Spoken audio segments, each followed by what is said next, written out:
The laughter from inside the house was soft at first, then louder, sharper, like knives against glass. Through the frost-covered window, I saw them. The Clark family, glowing in the warmth of the fire. And there, just beyond the porch light, was my daughter, Lydia, barefoot, her shoulders trembling under a thin silk nightgown, her lips turning pale as she hugged herself against the cold. She wasn't part of their Christmas. She was the shadow they'd cast out. My hands clenched on the gate. I moved along the side of the house, careful not to step on the fresh snow that framed the porch. That's when I heard a faint, uneven sound, like a sob swallowed by the wind. I stopped. My heart skipped a beat, then I heard it again. Following the sound, I turned the corner and saw her. Lydia was sitting on a wooden chair by the back porch, her head tilted down, her hair stuck to her cheeks with tears and melted snow. "I've been carrying this for weeks," he said. "I wrote it for Lydia." He held it out to me. "Give it to her, please." I didn't move. "What does it say?" He looked down at the envelope, his thumb tracing the edge. "An apology. Not that it matters." "It might," I said. "To you." He shook his head slowly. "No. I ruined everything she was. You can't apologize to ghosts." I took the envelope from him, the paper warm from his hand. "She's not a ghost," I said. "She's alive, stronger than you ever knew." He smiled faintly, sadness flickering across his face. "Then you did it. You saved her." "I didn't save her," I whispered. "She saved herself. I just cleared the path." He took a step back, his eyes glistening. "I came here to end it, Helen. To tell you I'm leaving Texas. There's nothing left for me here." "Good," I said. "Texas doesn't need men like you." He nodded, slow, almost grateful. Then he looked at me one last time, and in that single glance, I saw something I hadn't expected. Not hatred, not defiance, just exhaustion.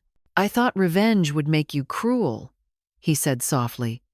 "But you're calm." "I learned cruelty from people like you," I said. "I learned calm from surviving you." He lowered his head, a final nod, and turned toward the door. His steps echoed down the hall, fading until there was nothing left but silence. When I looked down, the envelope was still in my hand. That night, I sat at the kitchen table, turning it over and over under the lamp's soft glow.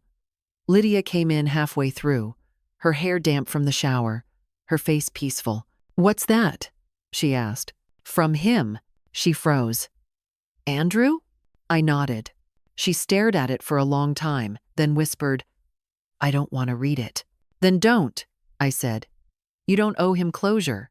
And she hesitated, then took the envelope, walked to the fireplace, and dropped it in. The flame caught instantly, curling the paper into black ash. We stood there, side by side, watching it burn. No words, no tears. Just the sound of the fire eating the last remnant of that man's power. When the final ember died, Lydia whispered, "I forgive myself." And that, I realized, was what I'd been waiting for all along. She turned to me, eyes shining, and smiled. "Let's go to the lake tomorrow. You can teach me to float again." I smiled back, my throat tight. "I'd like that." The next morning, the air was cool, the sky wide and blue. The lake shimmered under the Sunday. Lydia stepped into the water first, her reflection rippling like glass. I followed. When she lay back, arms open, face to the sky, I whispered, "You're floating." She laughed, a real bright sound that carried across the still water. I stood there, watching her drift, the sunlight dancing on the surface. And for the first time since that winter night, I felt the cold inside me finally melt. Some storms don't end with thunder. They end with silence. And in that silence, the world begins again. And so did we. If I've learned anything from all of this, it's that revenge isn't about hurting back. It's about remembering who you are when someone tries to erase you. For a long time, I thought justice meant making them feel what we felt. The humiliation, the fear, the loneliness. But standing there that last night, watching the fire consume the letter, I understood something deeper. Justice isn't vengeance, it's reclamation. It's taking back what was stolen. Our peace, our dignity, our belief that we are worthy of love. People will tell you to forgive and move on. Maybe they're right for themselves. But forgiveness has to come from truth, not pressure. You don't owe peace to those who shattered yours. You owe it to yourself to stop living under their shadow. When I first found Lydia outside that Christmas night, shaking and forgotten, I thought my world had ended. I thought the cold had won. But now I see that the cold was never the enemy. It was the teacher. It showed me what warmth really meant. It showed me what kind of mother I was willing to become. I used to think strength looked like silence, like keeping calm while the world mocked your pain. Now I know strength looks like speaking, even when your voice trembles. It looks like standing up, even when your knees shake. It looks like walking away not because you're weak, but because you finally remember your worth. Lydia is living proof that survival isn't just about staying alive. It's about choosing life after everything in you has been buried. She wasn't wearing a coat, not even shoes, just a pale blue nightgown that clung to her as if trying to hold her together. Her arms wrapped around herself, trembling, her skin white as porcelain. "Lydia!" I gasped, running toward her. She lifted her head slowly, her eyes swollen, her lips cracked. "Mom?" Her voice was barely a whisper. I took off my coat and wrapped it around her shoulders, feeling how cold her skin was. She was shaking so hard that even her breath came out in broken gasps. She doesn't flinch at laughter anymore. She smiles when the morning sun hits her window. She's not the broken girl I found that night. She's something stronger, someone reborn. And as for me, I still make coffee at dawn. I still watch the sunrise and think of all the women who never got the chance to start again. So if you're listening, if you're standing in your own storm right now, remember this. You don't have to be fearless. You just have to refuse to stay frozen. Let the fire inside you melt the cold around you. Because sometimes justice doesn't come from rage. It comes from the quiet decision to stand, to breathe, and to live again. That's how we win. That's how we heal. And that's how we finally come home. "Sweetheart, what are you doing out here? Why are you outside?" She tried to speak, but her teeth were chattering. "They said I was ruining the dinner." Her words came like tiny blades. I glanced toward the window. Inside, the Clarks were toasting again, laughing, music playing loud. I could see Andrew's back as he leaned closer to the fire. His arm casually draped over the chair, relaxed, unconcerned. Rage burned through my chest so suddenly that I had to close my eyes to steady myself. I had seen cruelty before I'd been a nurse in the military. Seen men destroy each other, but nothing could compare to seeing your own child broken, humiliated, left out in the cold, while others celebrated her suffering. "Come here, honey," I murmured, helping her to stand. Her knees buckled under her weight. I held her tight, my coat slipping off one shoulder as I pulled her close. Her body felt fragile, almost weightless. "We're going inside." "No, Mom," she whispered weakly.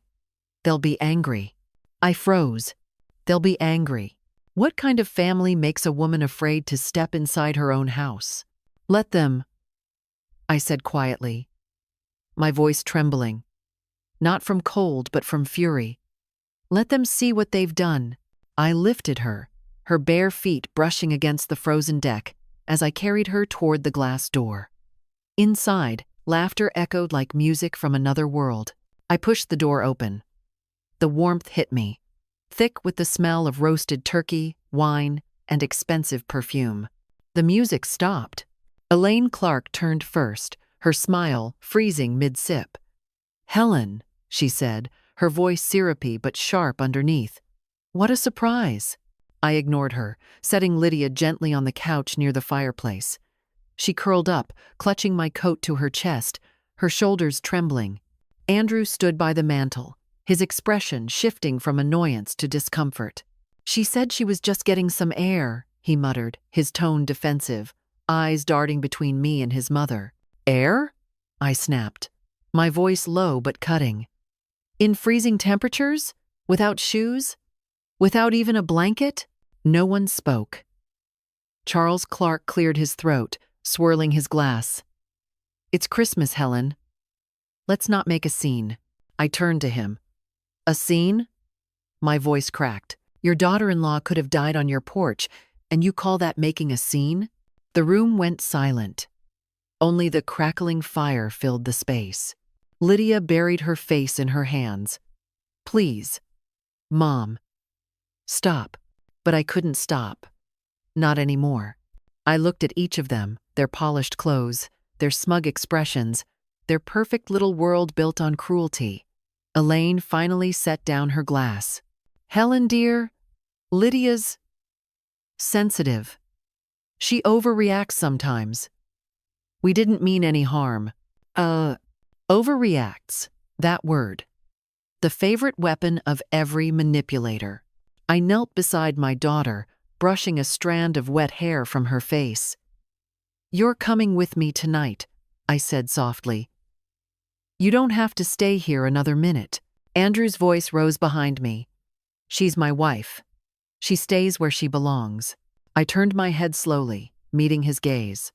"She doesn't belong anywhere she's treated like trash." His jaw tightened. "You can't just take her away.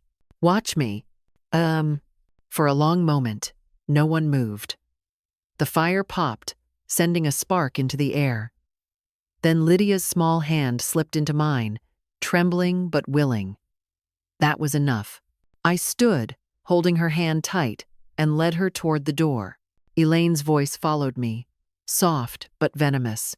"You'll regret this, Helen. You have no idea who you're dealing with." I didn't answer. I didn't have to.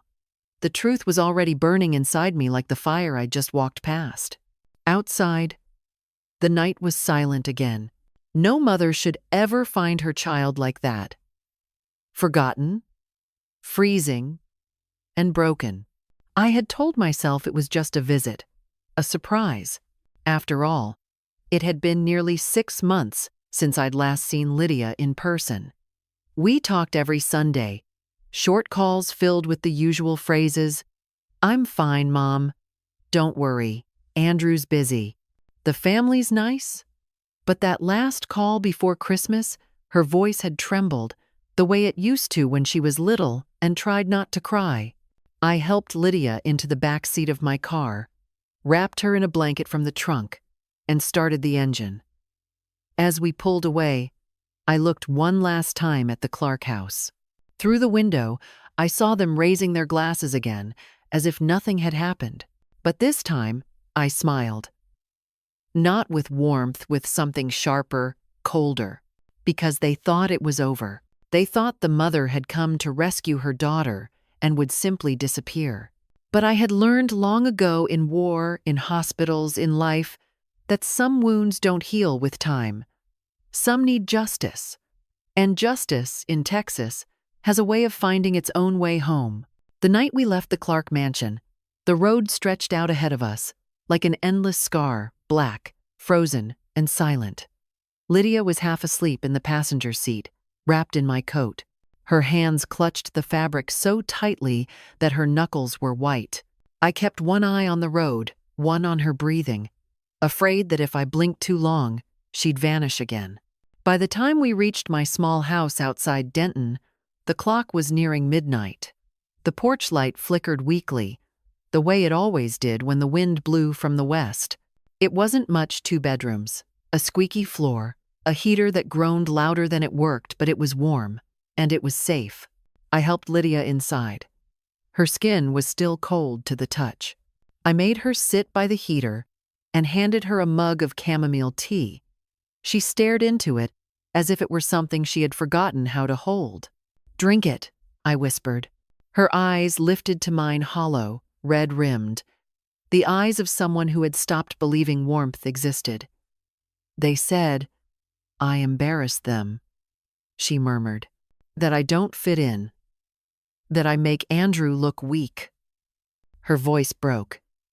The words hung between us like frost. I knelt beside her, brushing a tear from her cheek. "You don't have to fit into anyone's world but your own." She didn't answer. She only nodded once, and the silence that followed was heavier than any words we could have said. That night, after she finally fell asleep on the couch, I sat alone at the kitchen table. The house was quiet, except for the steady tick of the old wall clock. My hands rested around my untouched cup of coffee, the steam fading into the cold air. I had seen cruelty in many forms: battlefield injuries, families torn apart, children orphaned by war, but there was something about domestic cruelty that cut deeper. It's quiet. It hides behind polite smiles and Christmas decorations. It kills without blood. And the Clarks, they were experts in it. The next morning, Lydia woke with a fever. I called Dr. Mitchell, an old friend from my nursing days. When he arrived, he examined her carefully, his frown deepening with each passing second. "She's malnourished," he said softly when we stepped outside the room, "and anxious severely. Whatever happened over there, Helen, it's more than just neglect. It's trauma." I nodded, my jaw tightening. "Can you help her?" He sighed. "Physically, yes. Emotionally." He hesitated. "She'll need more than medicine for that." After he left, I stood by Lydia's door, watching her sleep. She looked so small, her face pale against the pillow. My little girl, the same girl who once followed me around the house wearing my nursing cap and pretending to take care of her dolls. Now she was the one who needed care, and I had failed to protect her. But failure was something I could fix. 2 days later, I drove back toward the city. I didn't go to the hospital or the church or anywhere anyone expected me to. I went to them. The Clarks lived behind iron gates, but in Texas, fences don't keep out whispers. I parked near a small cafe across the street from their estate. From there, I could see the long driveway and the house that had once looked so grand, now appearing almost like a gilded cage. I ordered a coffee and watched. For hours, Andrew's black SUV came and went twice. Once in the morning, once again around noon. He was always talking on the phone, walking fast, face stern, the mask of a man used to getting his way. Elaine left in a sleek white Mercedes, dressed in pearls even in the daylight. Charles never appeared. I learned to read people's habits during my years as a nurse in the field, knowing when a soldier would snap, when a patient would give up. The Clarks had patterns too. Predictable, arrogant, careless. By the third day, I knew their rhythm like a song. That's when I saw her, Madison, the youngest Clark. Early 30s, always smiling, always posting her perfect life online. That sound never left a mother's heart. So, I packed a small bag, wrapped her favorite red scarf, and boarded the late train from San Antonio to Dallas. The air was colder than I expected for Texas. The kind of cold that bites through woolen bone. The kind that carries silence on its back. I watched the blurred lights of towns pass by through the window, each reflection flashing over my face like a memory I couldn't escape. Lydia had always loved Christmas. She came out carrying a small dog and a phone pressed to her ear, laughing. When she got into her car, she didn't notice the old sedan parked down the street. Me. I followed her at a distance. She drove to a boutique downtown, then to a cafe. Inside, she met a man, not her husband, not anyone I recognized from the house.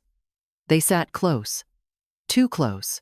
She laughed in that soft, flirty way people use when they're hiding something. I watched for 20 minutes before I started the car and left. I wasn't here to destroy their lives for the sake of revenge. I was here to take back my daughter's dignity one truth at a time. By the time I returned home, Lydia was sitting up on the couch, sipping tea. She looked fragile, but better. "You went out," she said quietly. I had errands. She studied my face for a long moment, then whispered, "You're angry." "I'm focused," I corrected her. A small smile tugged at the corner of her lips, the first hint of life I'd seen in days. Focused is just another word for angry when it's you. She wasn't wrong. That evening, while she slept again, I sat at my desk with a small notebook. Years of experience taught me the power of documentation. Every word, every date, every action mattered. So, I wrote, December the 24th found Lydia outside the Clark residence. Hypothermic, neglected, emotional distress visible. December the 26th medical evaluation confirmed signs of trauma. December the 28th began observation of the Clark's household. Each entry steadied my hands. It wasn't just anger now, it was purpose. By New Year's Eve, Lydia was strong enough to walk around. We sat on the porch together, watching the faint fireworks in the distance. She leaned against my shoulder, silent for a long time. "Mom?" she said finally. "Yes, sweetheart? Do you think people like them ever regret what they do?" I took a deep breath. People like them don't feel regret. They only feel consequence. Her eyes flicked toward me. "And you're going to give them that, aren't you?" I didn't answer. I didn't need to. In the following weeks, I began digging deeper. Public records, business filings, charity donations. The Clark's empire wasn't built just on cattle and land. It was built on silence. Paid staff, hidden scandals, affairs, debts buried under influence. Andrew, the golden son, had a history of quiet settlements with former employees. One woman had filed a complaint 3 years earlier for harassment, then withdrew it after a payout. Another, an assistant, had resigned suddenly and disappeared from the area. I found her. It took several calls, a few favors from old friends in the nursing network.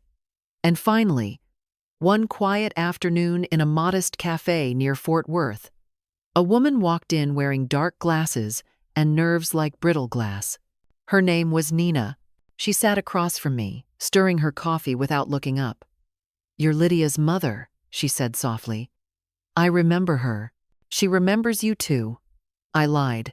Nina's lips pressed together. "I thought she'd left him. I prayed she would." I leaned forward. "Tell me what happened." For a long time, she didn't speak. Then, in a trembling voice, she told me everything, the insults, the controlling behavior, the way Andrew would use charm to humiliate, always behind closed doors. When she was done, I slid a small recorder across the table. "Would you repeat that?" Her eyes widened. "You're recording this?" "Yes," I said calmly. "Not for the police. For the truth." She hesitated, then nodded slowly, and pressed the button. When the red light blinked, she began again, voice steadier this time. That night, I played the recording in my kitchen, listening to her words over and over until they sank into my bones. Each sentence was a weapon, forged from the same cruelty that nearly destroyed my daughter. Lydia came in halfway through. "Who's that?"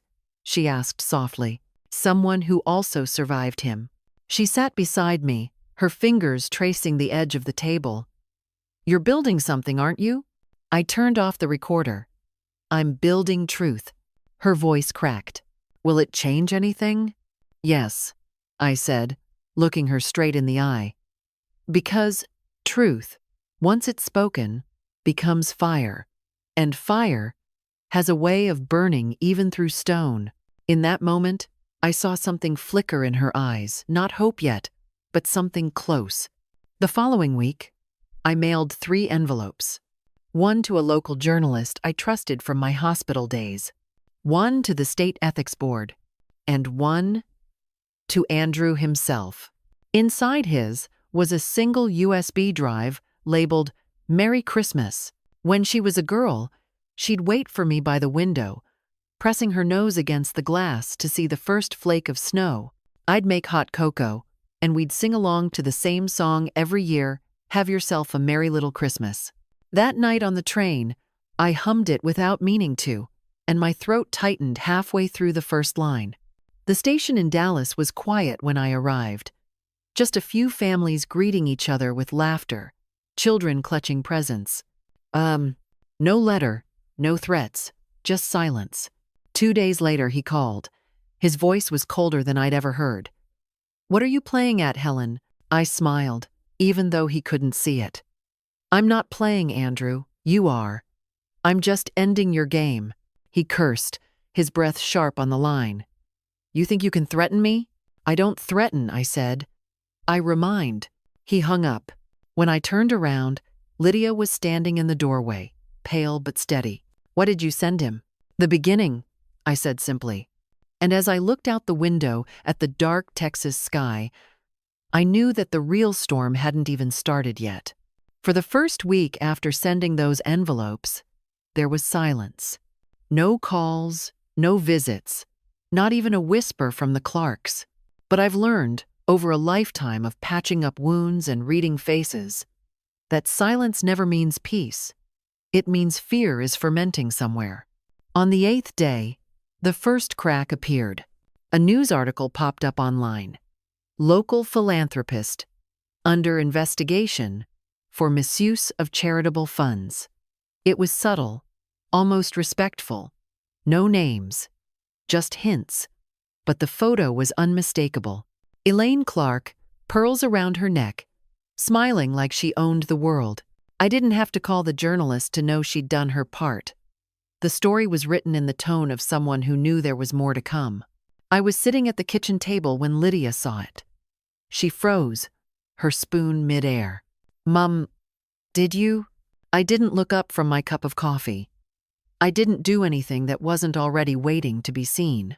She exhaled shakily, torn between disbelief and a flicker of satisfaction. "You're not afraid they'll come after you?" I met her eyes. "They already did. This is just me responding." The truth is, fear had long since burned out of me. It had been replaced by something quieter precision, the kind that keeps a surgeon's hand steady, even as the blood rises. That afternoon, I drove to town and parked near the courthouse. From across the street, I saw Andrew's black SUV pull up. He stepped out in a navy suit, his tie slightly crooked, his expression tense. He went inside fast. When he came out 30 minutes later, he looked older, jaw tight, phone glued to his ear, talking sharply. I followed him from a distance, through 2 turns and 1 stoplight, until he reached the downtown law office where he worked. I didn't need to hear the words. His face said enough. Panic. Control slipping. Every empire begins to crack, the same way. From arrogance. That night, I found Madison's social media. Still full of her curated perfection sunsets, dresses, charity dinners. But one new post caught my eye. It wasn't a photo. It was a quote. "Sometimes betrayal comes wearing your own last name." I smiled faintly. Trouble in paradise already. I knew what came next. I'd planted the seed. Now I just needed to let it grow. Over the next few days, I worked quietly, the way I used to when sterilizing instruments before surgery. Every movement had purpose. Every step had consequence. First, Elaine. Her charity foundation was supposed to fund children's hospitals. In reality, she'd been funneling donations into family accounts for years, a practice carefully hidden under a maze of trusts and shell companies. But the IRS doesn't like to be lied to, and I had friends who knew where to nudge the right files. Then, Madison. Her affair wasn't the first, nor the last. The man she met that day at the cafe wasn't just a fling. He was a business partner of Andrew's, married, and stupid enough to leave a digital trail. I sent an anonymous message to his wife with photos and timestamps. By morning, the gossip pages had already picked it up. Lydia saw the headlines over breakfast. "They're going to know it's you," she whispered. "They'll think it's each other," I said simply, "because that's what families like that do. They eat their own before admitting anyone else is smarter." Her eyes widened, a mix of horror and awe. The truth was, I wasn't enjoying it. Revenge isn't joy. It's clarity. It's the quiet correction of a world that chose to look away too many times. 3 days later, I received a letter. No name, no return address, just a folded page in crisp handwriting. "Stop, or she'll pay again." The pronoun was deliberate. She. Lydia. My pulse didn't rise. My fingers didn't tremble. I'd seen too many cowards use threats as weapons. I burned the letter over the sink and watched the ash curl into nothing. They still thought fear was currency. They hadn't learned yet. I no longer dealt in fear. That night, I checked the hidden drive where I kept copies of everything. The recordings, the financial trails, the statements Nina had given me. I backed them up again, sending encrypted versions to 3 trusted friends in different states. I stood there for a moment, watching, realizing how lonely it felt to arrive without someone waiting. I called Lydia again. The phone rang and rang until it went to voicemail. "Sweetheart, it's Mom. I'm in town earlier than planned. Call me back, okay?" No answer. The taxi driver was a young man with sleepy eyes and a Christmas playlist playing faintly on the radio. One to my old colleague in Houston, one to the journalist, one to the state attorney's office. I didn't need to tell them what to do. The truth had a way of leaking all by itself. By mid-January, the Clarks were on every local paper. Tax fraud allegations, marital scandal, business misconduct, and then, the most satisfying headline of all, Clark family under federal review. Lydia read that one aloud, her voice trembling. She set the paper down, looking at me with wide, uncertain eyes. "Mom, this is huge. You could be in danger." I reached across the table, taking her hand gently. "Danger's only dangerous if you don't expect it. But what if they find out?" "They won't," I said. Then after a pause, "And if they do, they'll wish they hadn't." The following morning, the phone rang. I knew it was him before I answered. "Helen." Andrew's voice was cold, stripped of its usual arrogance. "You've gone too far." I said nothing. "You think you're saving her?" he continued. "You're destroying her reputation. She'll be the poor, broken wife everyone pities. Is that what you wanted?" I finally spoke, my tone level. "You already destroyed her reputation, Andrew. I'm just rebuilding it without your name attached." He laughed bitterly. "You don't understand power." "I understand everything about power," I said. "It's like anesthesia people forget. It can kill when you overdose." There was silence on the line, then a click. I didn't hear from him again for a while, but I did see movement. 2 unmarked cars started appearing near my street, once in the morning, once at night. A black SUV parked across from my driveway for an hour on a Thursday, engine idling. They were watching, testing. I let them, because every hunter knows. You can't catch what doesn't run. Instead, I turned my attention to the last piece, Charles Clark, the patriarch, the man who sat in silence while his son humiliated my daughter. I used to think silence meant dignity. I know better now. Silence means complicity. His company, Clark Ranch Holdings, owned half the cattle farms in the region, but there were whispers among suppliers. I drove out there one morning, wearing jeans and an old hat, blending in among the workers. I didn't have to look hard. Underpaid staff. Unsafe conditions. Men who'd worked 20 years with no health insurance. One of them, a foreman named Luis, recognized me from the clinic I volunteered at years ago. When I asked him what it was like working for Charles Clark, he spat on the ground and said, "Like being invisible." I recorded every word. A week later, the story aired on a local radio show. Workers speak out. Exploitation in the heart of Texas. Charles Clark's empire began to crumble, not from lawsuits or scandal, but from the very people he built it on. By February, the once perfect family had turned into smoke. Elaine's charity accounts frozen. Madison's marriage collapsing. Charles facing labor investigations. And Andrew, his law license, temporarily suspended pending inquiry. It wasn't fireworks. It wasn't shouting. It was slow, deliberate suffocation. The kind that left no blood, no fingerprints, only silence and consequence. One evening, as I sat by the window, Lydia brought me a cup of tea. Her hands no longer shook. Her hair was brushed, her eyes clearer than I'd seen in months. "Do you ever feel guilty?" she asked softly. I stared out at the setting sun, the orange glow fading behind the hills. Guilt's for people who did wrong. I did what was necessary. She nodded slowly, then whispered, "They deserve it." "No," I corrected her. "They earned it." The phone rang again that night, but I didn't answer. I let it ring until it stopped. The answering machine blinked red.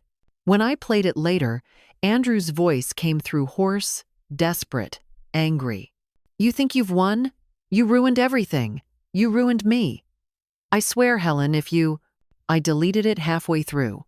Because this was never about winning. It was about ending. The Clarks had taken Lydia's warmth, her laughter, her sense of self. They had buried her under humiliation and called it family. I wasn't taking revenge. I was returning what was stolen. Outside, the wind howled through the trees. I closed the curtains, turned off the lights, and sat in the dark, listening. The kind of quiet that comes after a storm, not peace, but aftermath. And in that stillness, I whispered to myself, they thought they could freeze my daughter. But they forgot one thing. Cold doesn't kill everyone. Some of us become the cold. By February's end, the Clarks were ghosts in their own city. Headlines faded, lawyers retreated, donations evaporated. As we drove north toward Highland Grove, the gated neighborhood where the Clarks lived, I looked out the window at rows of houses wrapped in lights and wreaths. They all looked the same. Perfect, glowing, lifeless. The kind of perfection that hides too much silence. When the driver turned onto the long, private road leading to the Clark property, I felt something tighten in my stomach. Their last public appearance, a desperate family unity interview, ended with Elaine storming off camera and Andrew clenching his jaw until the veins stood out on his neck. That night, I watched the clip twice. Not because I enjoyed it, but because I needed to see what came next. Men like Andrew don't collapse quietly. They plan their next move in the dark. 3 days later, I saw his next move. It came in the form of an envelope slipped under my door, stamped with no return address, no handwriting, just a printed note. "You're not as invisible as you think." Underneath it, a single photograph. Lydia, walking out of the local grocery store. My car parked behind her. A clear shot, too close to be coincidence. He'd found us. I burned the photo in the sink, watching the edges curl into black dust. Then I opened the window and let the smoke drift into the night. Fear didn't reach me anymore, but anger did. Anger was a living thing. It kept me sharp. That evening, I made tea for Lydia as usual. She noticed the tension before I spoke. "Mom," she said softly, "he's watching, isn't he?" I nodded once. "Yes." Her lips trembled, but then she took a deep breath. "Then let him watch. Let him see what he's losing." That single sentence made me pause. There it was, the spark. The quiet defiance returning to her. The Lydia I'd been fighting to bring back. The next morning, I drove into town, straight to the office of Hollister and Pratt, attorneys at law, Andrew's firm. I parked across the street and waited. At 9:15 in the morning, he arrived, crisp suit, dark sunglasses, the polished facade of a man pretending nothing had changed. But his steps were faster, his shoulders stiff. He knew the ground under him was shifting. I followed him into the lobby, quiet, unseen in the crowd. When he reached the elevator, I stepped forward. "Morning, Andrew." He froze. The elevator doors half opened, half closed. For a second, his mask slipped. "Helen," he said slowly. "I didn't expect." "You never do," I interrupted. We stood there, the hum of the building filling the silence between us. His cologne expensive, sharp hit the air, the scent of control. He smiled. The kind of smile that used to charm investors. "You've made quite the mess. You think you can just play crusader, ruin people's lives, and walk away clean?" "Ruined people ruin themselves," I said calmly. He leaned closer. "You think this is over? I still have power. You're a retired nurse with a mortgage and no husband. You think you can scare me?" "No," I said, stepping into the elevator beside him. "I think I already did." He pressed a button. Any button, just to break eye contact. When the doors closed, I turned my head slightly and added, "You should check your email." His eyes flicked toward me. "Why?" I smiled faintly. "Because I sent you your future." The elevator doors opened. I stepped out. Behind me, I heard the sound of his phone buzzing. Once, twice, then a curse. The email contained a single link, a private site, showing Nina's recorded testimony, time-stamped and verified. At the bottom, copy sent to Texas Bar Association for review. By noon, his firm was in chaos. I didn't need to see it to know people like him crumble the moment others see behind the curtain. That night, Lydia and I ate dinner quietly. She'd started cooking again, small meals, nothing fancy, but the act itself was healing. When she placed a plate in front of me, she said, "He won't stop, will he?" I looked up at her. "No, but neither will I."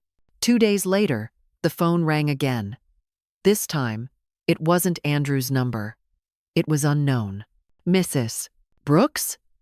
The voice was male, deep, rehearsed a private investigator's tone. "We'd like to ask you a few questions about the Clark family. Mr. Clark believes you've been spreading false information." "Tell Mr. Clark," I said. "That truth doesn't need permission to be told." A pause. "Ma'am, these are serious allegations. If this continues, he may take legal action." I laughed softly. "Then he'll have to file that lawsuit from the unemployment line." I hung up. Every threat they sent only confirmed their weakness. The strong don't warn you, they act. By March, Andrew's firm had suspended him indefinitely. His house had been listed for sale. Elaine had quietly left town, citing health reasons. Charles was under federal inspection. Madison had vanished from social media altogether. Each victory was quiet, invisible, surgical, just the way I wanted it. But victories don't end wars, they expose the battlefield. Their house sat at the far end of the cul-de-sac, large, colonial style, painted white with black shutters, the kind of place you'd see on the cover of a luxury magazine. Strings of golden lights framed the roof. A tall pine tree sparkled through the wide front window. "Looks like they're having quite a party," the driver said, glancing through the windshield. Inside, I could see silhouettes moving, hear faint laughter even through the car door. I smiled politely, paid him, and stepped out. One evening I was in the kitchen, finishing dishes, when I saw headlights stop outside the house. My first thought was police, but then the car engine cut off, and silence followed. Through the curtain, I saw Andrew standing there, hands in his pockets, his suit wrinkled, his face pale. I opened the door before he could knock.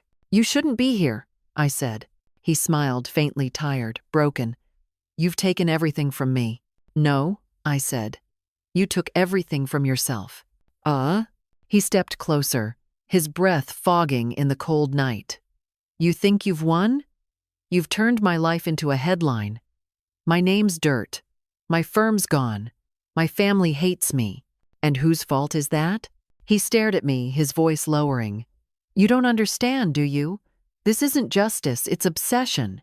Justice and obsession look the same, I said, until the guilty start to panic. For a second, his face softened, and I saw the boy Lydia must have once loved, the charm, the easy confidence.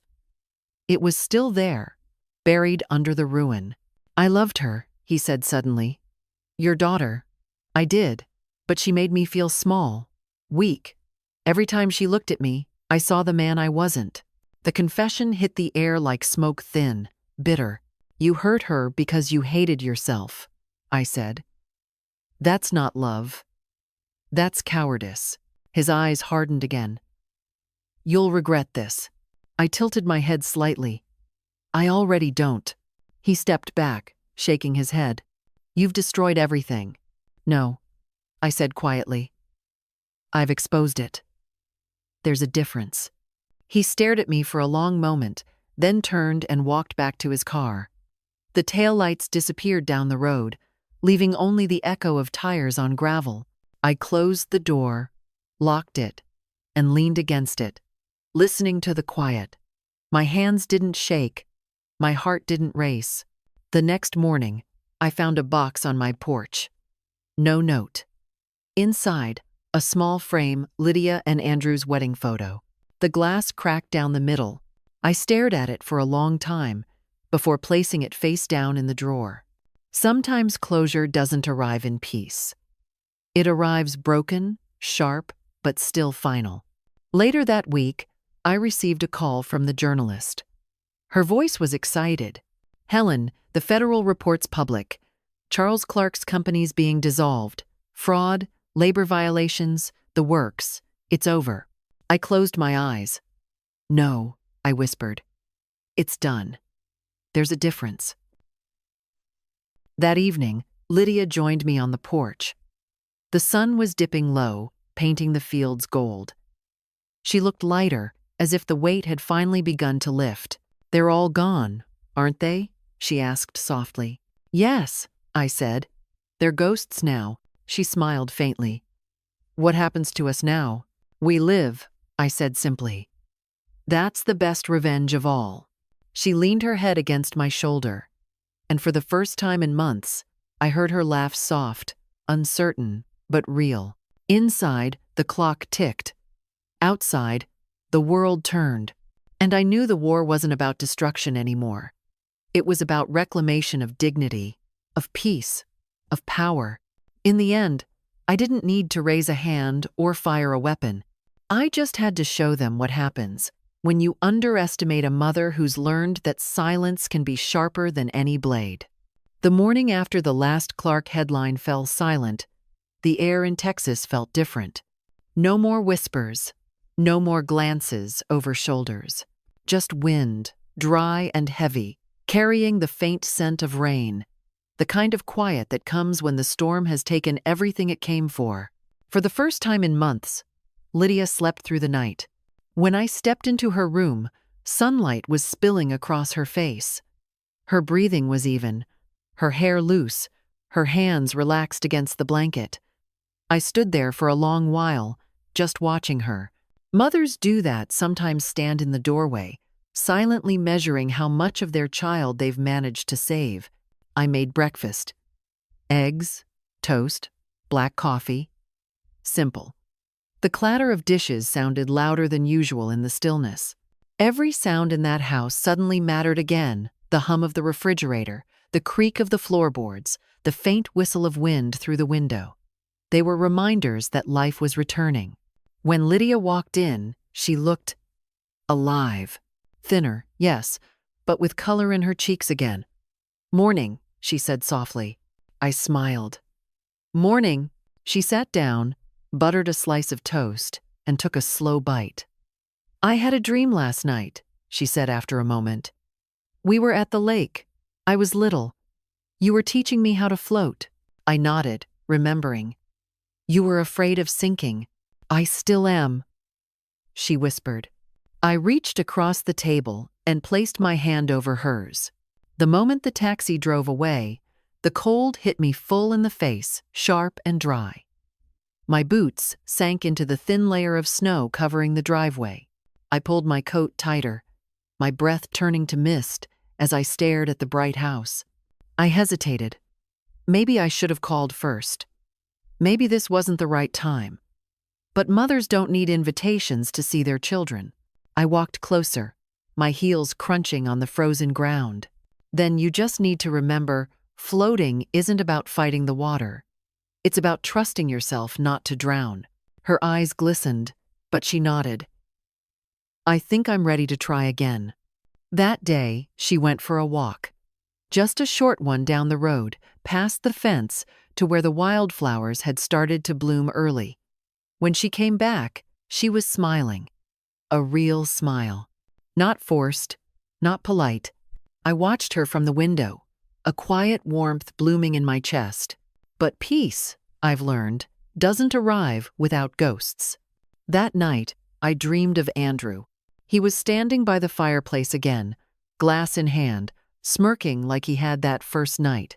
Behind him, Lydia was sitting outside in the cold, her breath fogging the glass. When I tried to reach her, the door wouldn't open. My hands bled from pounding on it. He just watched, smiling. I woke before dawn, the sheets tangled around my legs, sweat chilling my back. The clock read 4:12 in the morning. I got up, made tea, and sat by the window. Revenge changes the air in your lungs. It fills you, then hollows you out. You can't go back to who you were before it started. Later that week, a letter arrived. Official stationery. The state attorney's office. It was short, 3 sentences. Case review concluded. Investigations closed. Individuals under prosecution. Thank you for your cooperation. No signature. Just finality. I folded it neatly, placed it in a drawer, and locked it away. There was nothing left to prove. That evening, Lydia cooked dinner. Spaghetti, her favorite as a child. She poured 2 glasses of cheap red wine and raised hers with a shy smile. To surviving, she said. I raised mine. To living. We drank. The wine was bitter, but it warmed the throat. For the first time in months, laughter filled the kitchen. It wasn't loud, just quiet, genuine. I watched her laugh, and I realized how long it had been since I'd allowed myself to do the same. When she went to bed, I stayed up, sorting through papers. Old medical files, notes from the investigation, photographs, records. I placed them all in a box, not to hide them, but to release them. I wrote one word on the lid. Closure. Then I carried it to the backyard and set it down beside the garden fence. The night was calm, the stars sharp and endless. I lit a match. The flame caught quickly, licking the edges of the box until the papers began to curl. I watched them burn each page, each face, each memory that had weighed me down. The smell of smoke filled the air, thick but strangely clean. When the fire died, I felt something I hadn't in years. Not triumph, not even relief, just quiet. The next morning, Lydia found me sitting on the porch, coffee in hand, staring at the ashes. You burned it, she said softly. Yes. Do you regret it? I looked at her, the faint sunlight catching her hair. No. Some things don't deserve to be remembered in detail, only in lesson. She nodded, then sat beside me. You know, I don't hate them anymore. I turned to her, surprised. You don't have to forgive them. I'm not forgiving, she said. I'm letting go. There's a difference. Her words settled into the air between us, soft but steady. I smiled faintly. She was stronger than I had realized, maybe stronger than I'd ever been. In the weeks that followed, Lydia began working again part-time at the local library. The first day she came home with dust on her hands and stories in her eyes, I almost cried. She talked about the children who came in after school, the old man who read war novels every afternoon, the woman who always smelled of lilac perfume. She was learning to breathe again. And I was learning to live without the weight of vengeance pressing on my chest. Sometimes, late at night, I'd stand by the window and think of the Clarks, where they'd gone, what they'd become. Elaine probably hiding in some distant city, blaming everyone but herself. Charles facing courts, lawyers, silence. Andrew, I imagined him alone, sitting in a dark apartment, replaying the ruins of his choices. I didn't feel satisfaction. I didn't need it. Justice, when real, doesn't need applause. It just needs truth. One afternoon, as I was folding laundry, I found Lydia's old red scarf, the same one I'd packed the night I went to find her. It still smelled faintly of winter. I folded it carefully and placed it in her drawer. When she came home that evening, she saw it and froze. "You kept it?" she whispered. "I never throw away what can still keep someone warm," I said. She smiled that soft, grateful smile that used to melt me when she was little. "Thank you, Mom." The front yard was decorated with reindeer statues and ribbons, but something about the house felt hollow. Too perfect. Too rehearsed. From the wide window near the living room, I saw movement, Andrew's tall figure, glass in hand, leaning toward a man I assumed was his father. Both laughed heartily. On the couch, a woman, Elaine, his mother, lifted her champagne and smiled as if the world revolved around her. They looked like a family out of a Christmas movie. Except, I didn't see Lydia, and we didn't talk about the past anymore. Not in detail. We didn't need to. It lived in the silence, in the small gestures, in how we poured tea for each other without asking, how we laughed quietly at the same old movies, how we didn't flinch at loud noises anymore. One night, I drove to the lake alone, the same lake from her dream. The water was calm, the moon mirrored across its surface. I took off my shoes, walked to the edge, and dipped my feet in. The cold stung, but it reminded me I was still here. In the reflection, I saw myself older, lined, but steady. Not the nurse who'd once patched wounds, not the widow who'd once mourned, not even the avenger who'd burned an empire. Just a mother, and that was enough. When I came home, Lydia was asleep on the couch, a book open on her lap. The TV glowed faintly in the dark, playing an old Christmas movie. I smiled, turned it off, and covered her with a blanket. Outside, the wind shifted, carrying the faint scent of rain again. Life was moving forward. I whispered to the quiet room, "We made it, baby." She stirred, murmuring in her sleep, "Love you, Mom." And for the first time since that night by the fireplace, I let the tears come not from pain, but from release. Because revenge, no matter how cold, always ends in warmth when it's done for love. It had been 6 months since the name Clark disappeared from every headline. The world moved on. Scandals fade fast when people find new ones to feed on. The ranch had been sold, the family scattered. The Clarks were now just another ghost story whispered in business circles, a cautionary tale about greed, pride, and downfall. For me and Lydia, life had found rhythm again. She was working full-time at the library now, taking classes at night, smiling more than she spoke. I had started volunteering again at the community clinic, part of me craving the quiet repetition of helping others breathe, heal, live. Revenge had done its work. Justice had been served. But the human heart, even after victory, still listens for footsteps behind it. That evening, the clinic was quiet. The fluorescent lights buzzed faintly overhead. It was late, nearly 9. I was finishing paperwork when the front door creaked open.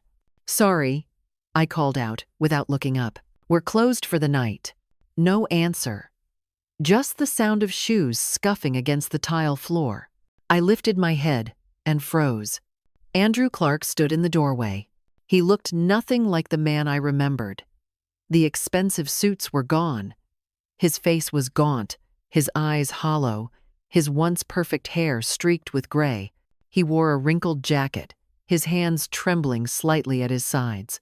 For a moment, neither of us spoke. The air between us felt thick, the kind of silence that hums before lightning strikes. Then I said quietly, You shouldn't be here. He took a step forward. I didn't come to hurt you. His voice was rough, dry, almost fragile. I needed to see you. I kept my distance, standing behind the desk. Why? He swallowed, glancing at the empty hallway behind me. Because you won. His words hung there, not accusation, not surrender. Something else. Something hollow. I didn't win, I said. I just ended what you started. He let out a bitter laugh. Ended? You destroyed everything I ever had. I met his eyes. You mean everything you stole? He flinched. His shoulders slumped, the weight of years settling onto him. I lost my license. My father's dying in some hospice he can't afford. My mother left. Madison won't speak to me. Every night I see her face, Lydia, in the cold. I can't sleep. I can't breathe. His voice cracked. Do you have any idea what that feels like? I stepped around the desk slowly, my footsteps echoing on the tile. Yes, I said. I do. That's how she felt. Every day she was with you. He looked up, eyes glassy with guilt and fury and something close to pleading. I didn't mean for it to go that far. I just wanted control. Respect. Respect? I repeated. You confuse control with worth. That's why you lost both. He turned away, running a shaking hand through his hair. You think you're clean, Helen? You think what you did makes you better than me? I stopped a few feet from him. No, I said simply. It makes me different. He laughed softly, the sound dry as dust. You're dangerous. I was always dangerous, I said. You just never noticed until it was too late. For a long moment, he said nothing. Then he reached into his jacket.